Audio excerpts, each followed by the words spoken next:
Good morning students. Today our second lecture, chapter 4 planning. जो हमने कल प्रीवियस में पढ़ा था, थोड़ा सा रिवाइज करते हुए हम इसको आगे जो है इंट्रोड्यूस करते हैं. ठीक है, जो हमने कल पढ़ा था बच्चों वो था प्लानिंग का मीनिंग.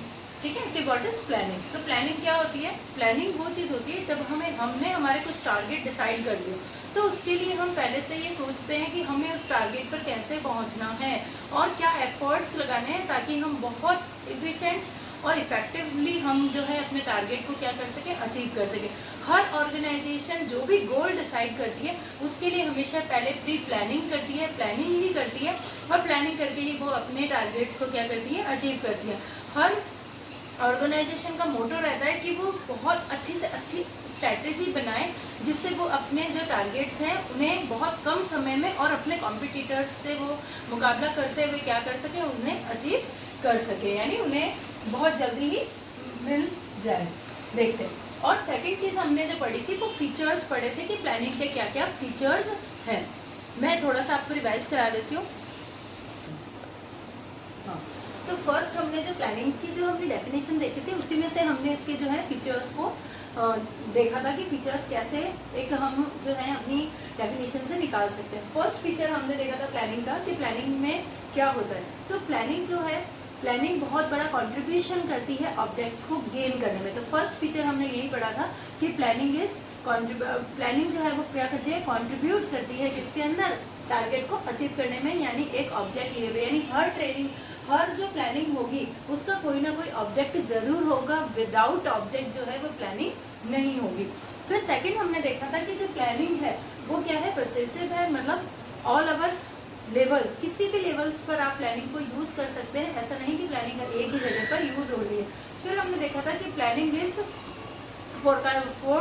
मतलब जो फोरकास्टिंग या फिर यूँ कह सकते हो फ्यूचरिस्टिक्स होती है. क्योंकि हम जो है प्लानिंग हम जब भी करेंगे तो अपने फ्यूचर को ध्यान में रख कर ही करेंगे. बिना हम फ्यूचर के, यानी हम ऐसा नहीं कर सकते कि पास्ट को ध्यान में रख करके हम प्लानिंग कर रहे हो, पास्ट में ही प्लानिंग कर रहे हैं. नहीं, हमें हमेशा प्लानिंग अपने फ्यूचर को देखते हुए ही करनी पड़ती है. हर ऑर्गेनाइजेशन जो है बिजनेस के सर्कमस्टेंसेस देखते हुए ही प्लानिंग करता है. देन प्लानिंग के जो फीचर्स आएंगे वो ये आएंगे कि ये जो प्लानिंग है वो मैनेजमेंट का इनिशियल या प्राइमरी फंक्शन है. जो प्राइमरी मतलब जो एक मैनेजमेंट की जो फंक्शन स्टार्ट होते हैं वो स्टार्ट ही हमारी प्लानिंग से होते हैं. इसीलिए हम जो है इसको हम जो हमारा क्या कहते हैं, प्राइमरी फंक्शंस कहते हैं. ठीक है. और नेक्स्ट हमने क्या देखा था बच्चों, थोड़ा सा आप बताइए. आप तो स्टूडेंट्स नाउ आप तो कमेंट करते नहीं है मुझे, इसलिए मैं ही अब आपको बता देती हूँ. चलो नाउ नेक्स्ट उसकी जो कैरेक्टरिस्टिक्स था या फीचर्स होते हैं वो ये था कि जो प्लानिंग है वो एक कंटिन्यू प्रोसेस है. क्योंकि हम प्लानिंग कभी भी आज कर लें कल कर लें नहीं करते, हम इसे कंटिन्यू रखते हैं अपने ऑर्गेनाइजेशन में. एंड नाउ नेक्स्ट जो थी हमारी वो थी कि प्लानिंग जो है वो इन्वॉल्व करती है डिसीजन मेकिंग को.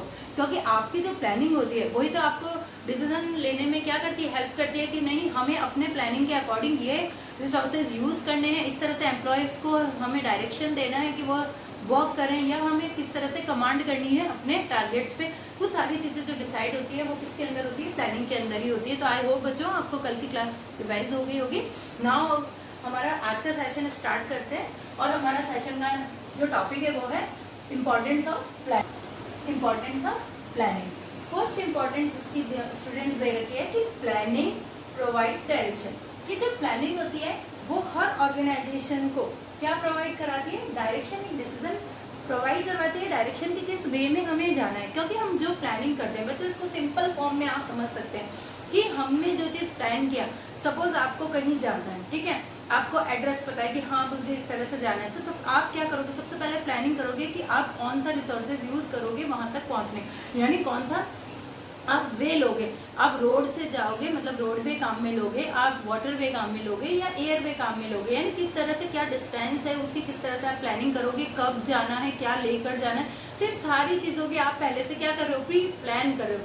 तो बस इसीलिए ये क्या कहता है कि आपको यहाँ क्या समझना है, इम्पोर्टेंस क्यों, आखिर प्लानिंग की ज़रूरत क्यों पड़ती है. तो प्लानिंग की ज़रूरत इसलिए पड़ती है क्योंकि प्लानिंग हमें जो है वो डायरेक्शन, हमें एक दिशा निर्देश देता है, उसी पर हम चल करके अपने वे तक बहुत इजीली पहुंच जाते हैं. हमें किसी और की ज़रूरत नहीं पड़ती है, हमें ये नहीं सोचना पड़ता, नहीं यार माइंड को डिस्टर्ब करने की ज़रूरत नहीं पड़ती कि नहीं हमें ऐसा करना है और नहीं नहीं ये तो गलत हो जाएगा, चलो अभी और कुछ करते हैं। तो ये सारी चीज़ें जो है वो इसमें खत्म हो जाती है। तो ये क्या कहता है कि planning is concern with pre determined course of action, कि एक प्री डिटरमाइंड एक्शन है कि किसी कोर्स का एक्शन करना है, तो उसके लिए पहले से ही हमें सोच लेना कि किस तरह से हमें वो एक्शन करना है। Then it's provide the direction to the efforts of employees.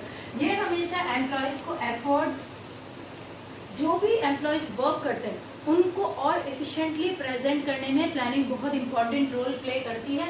Planning makes clear what employ have to do, कि जो प्लानिंग होती है बहुत क्लियरली बताती है कि जो एम्प्लॉयज हैं उन्हें क्या करना है, देन हाउ टू डू, कि वो कैसे करेंगे। ये सारी चीज़ों के आंसर जो है वो हमें प्लानिंग में मिल जाते हैं। इसीलिए कहा जाता है कि प्लानिंग बहुत इंपॉर्टेंट है हमें डिसीजन लेने में या हमारा डायरेक्शन करने में। डायरेक्शन इन द सेंस आप समझ गए होंगे, हमें किस दिशा में चलना है और कौन सा वे जो है वो हमें यूज़ करना है। ये सारी चीज़ें हमें जो प्लानिंग ही बताती है। तो आई होप बच्चों आपको इसका एग्जाम्पल के साथ समझ में आ गया होगा कि इंपॉर्टेंस ऑफ प्लानिंग में फर्स्ट पॉइंट हमारा क्या था। बच्चों इन्हें लर्न करना नहीं बहुत इंपॉर्टेंट है। जब हम केस स्टडी पढ़ेंगे तो ये सारे पॉइंट्स हमारे वापस आने वाले हैं, इसलिए इन्हें ध्यान से पढ़ना। अब हम इसकी सेकंड इंपॉर्टेंस देखेंगे।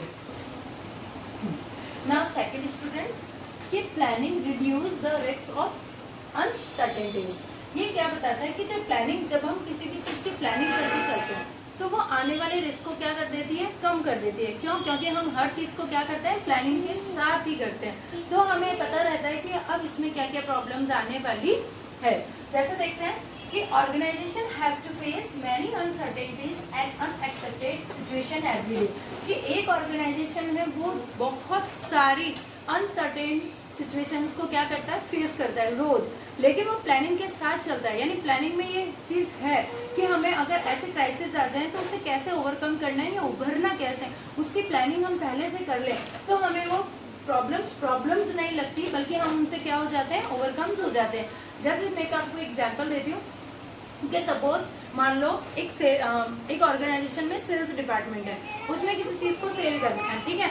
अब उसने अपनी गवर्नमेंट पॉलिसी के लिए कुछ पहले से ही स्ट्रेटेजी बना रखी है कि अगर मान लो गवर्नमेंट ने अपने जो टैक्स रेट्स हैं उनमें अगर चेंजेस कर दिया तो हमारे जो प्रोडक्ट उस पर क्या इफेक्ट रहेगा। तो ये अगर ऑर्गेनाइजेशन पहले से सोच करके चल रही है तो उन्हें उसे पे अगर जैसे भी गवर्नमेंट ने चेंजेस किया, यानी सपोज जो टैक्स रेट है वो बढ़ी, तो उसका जो इम्पैक्ट है वो उसके प्रोडक्ट पर नहीं पड़ेगा और उनको कोई प्रॉब्लम फेस नहीं करनी पड़ेगी, क्योंकि उन्होंने अपने प्लानिंग में पहले ही इस चीज़ को शामिल कर रखा है कि अगर गवर्नमेंट अपने टैक्स रेट में चेंज करती है तो हमें किस तरह से अपने प्रोडक्ट को मार्केट में लॉन्च करना है या उतारना है। तो आई होप बच्चों आपको बिल्कुल क्लियरली समझ में आया होगा कि जो अगर हम प्लानिंग करते हैं तो किस तरह से अनसर्टेनिटी जो है वो कम हो जाती है, यानी जो जितने भी क्राइसिस हैं उनसे हम ओवरकम हो जाते हैं।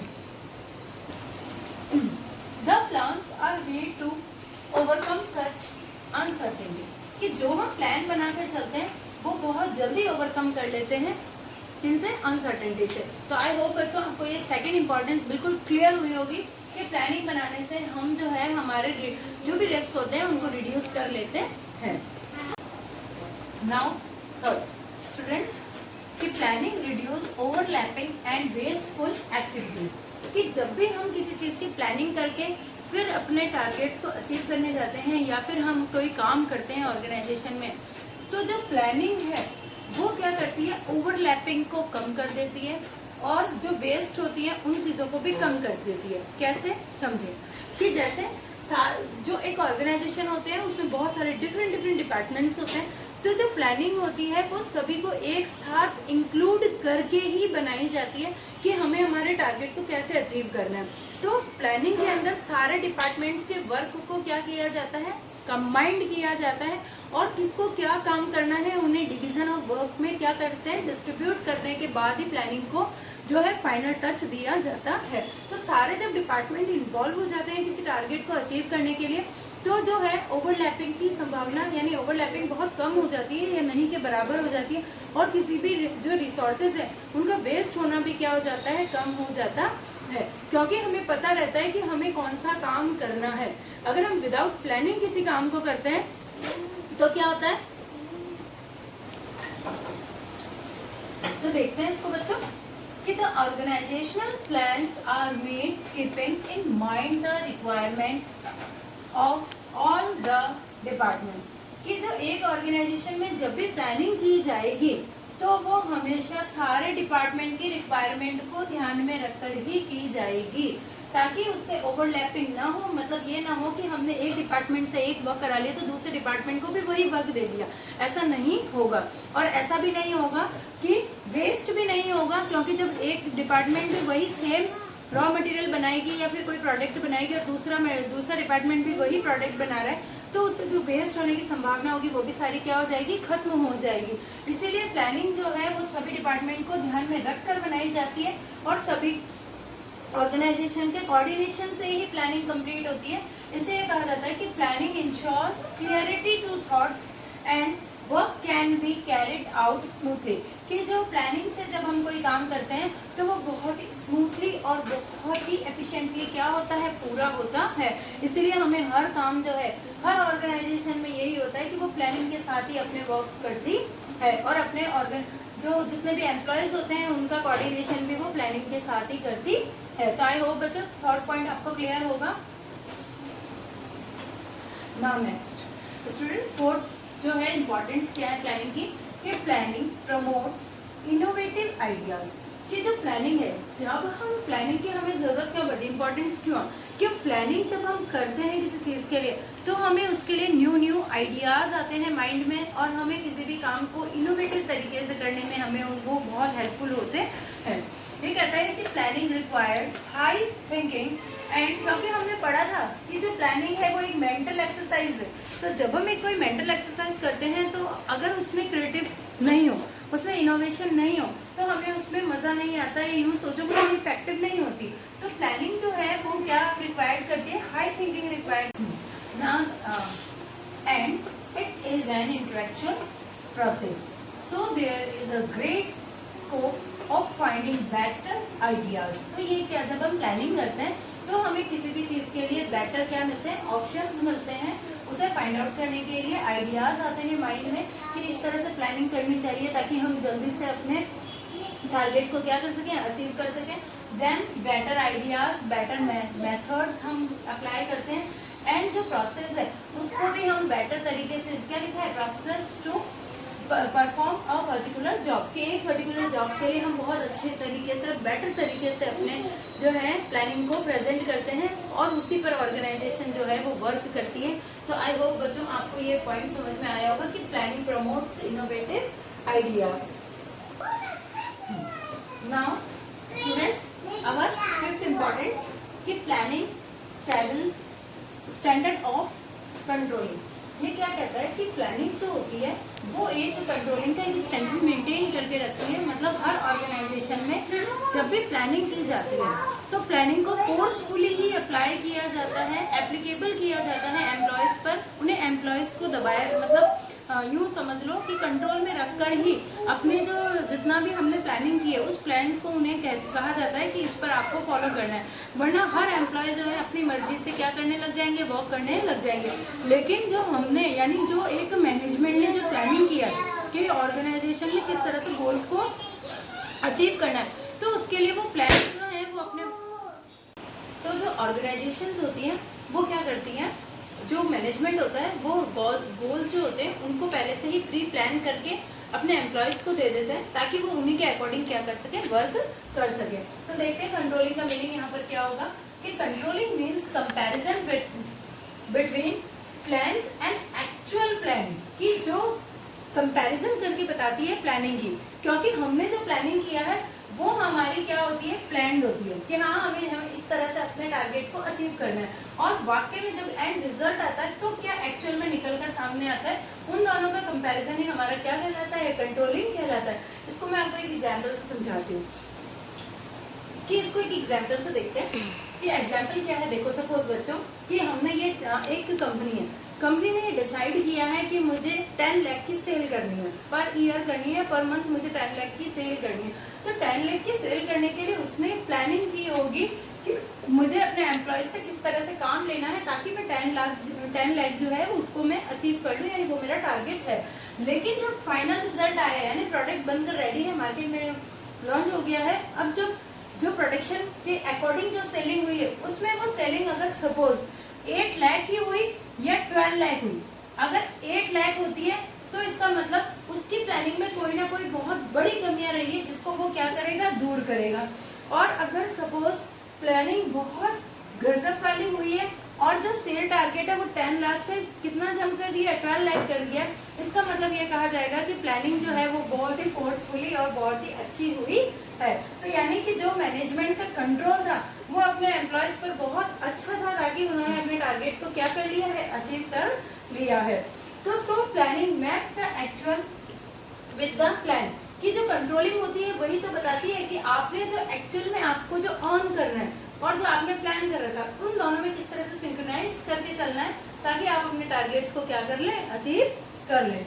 नाउ नेक्स्ट देखते हैं, this is our final importance, यानी लास्ट इंपॉर्टेंस है कि प्लानिंग फैसिलिटीज डिसीजन मेकिंग, की जो प्लानिंग होती है वो हमें फैसिलिटिंग करती है, यानी हमें फैसिलिट करती है डिसीजन लेने में, क्योंकि जब जिस तरह से हम प्लानिंग करते हैं उसी के अकॉर्डिंग हम क्या करते हैं, डिसीजन लेते हैं, और यही डिसीजन जो होते हैं हमें हमारे टारगेट के पास पहुंचाते हैं।